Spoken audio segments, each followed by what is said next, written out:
right, welcome back. Well, in this Asian Music Awards in Osaka, Japan, a lot of the winners happened to be Korean.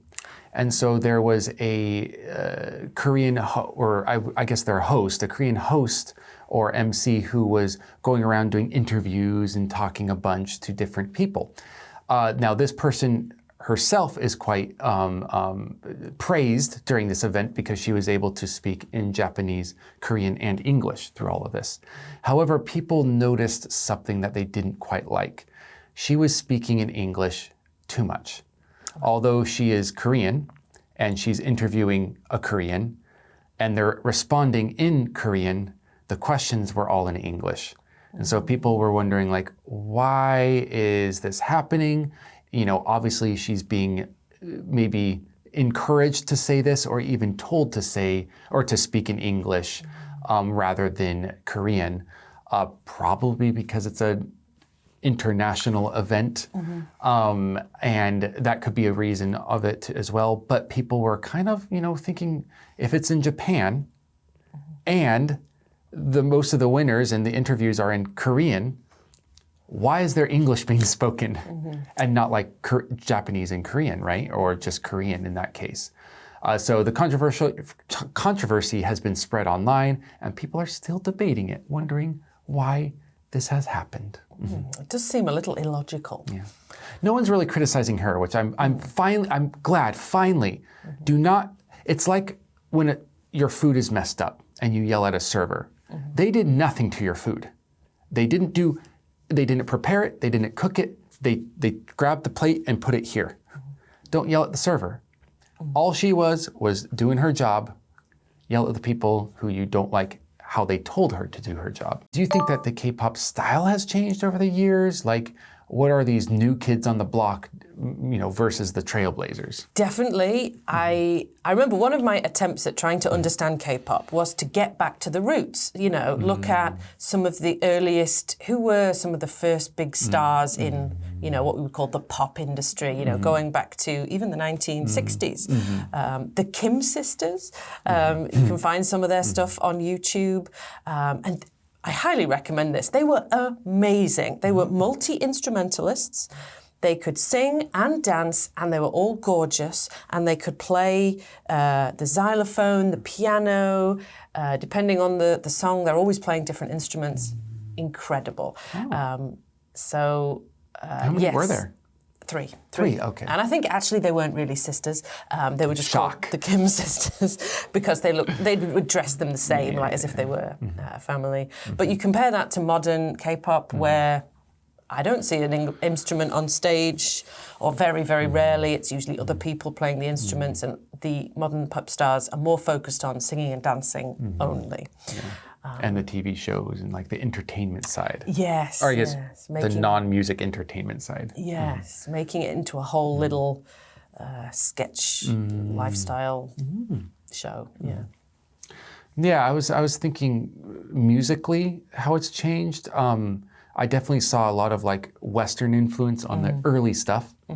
And then I saw like more Japanese influence in the 90s stuff. And then it came to its own unique Korean style these days.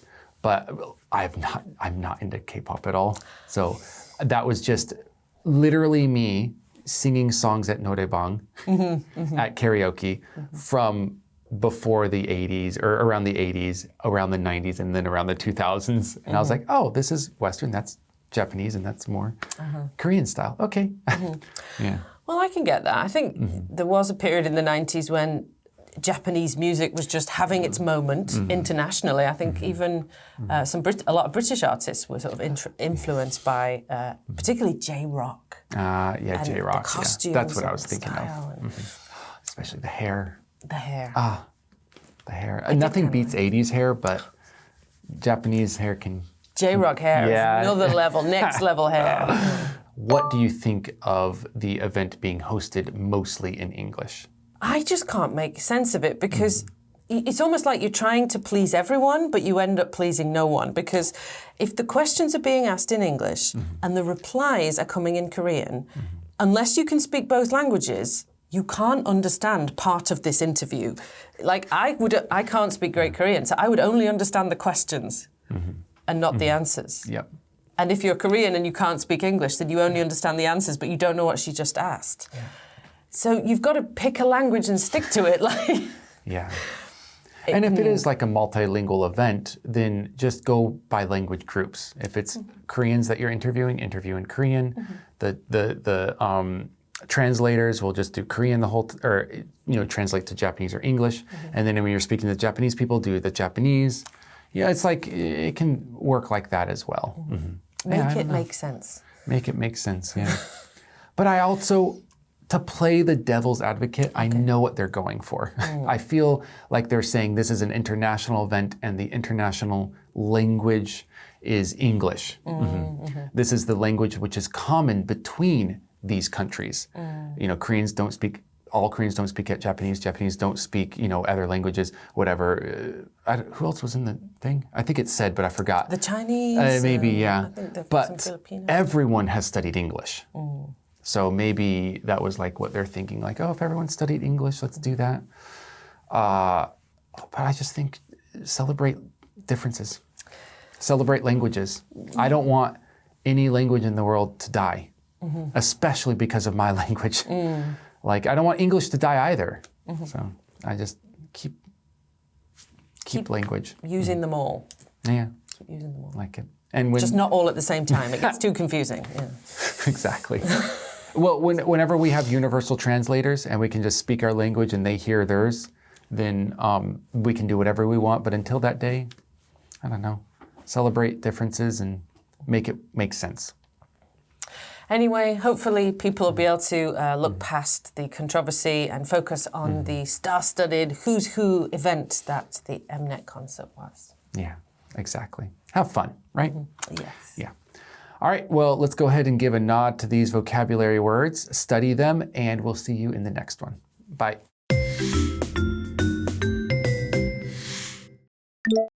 Star-studded. Star-studded. Nod. Nod. Trailblazer. Trailblazer. Fan the flames. Fan the flames. Bring to the surface.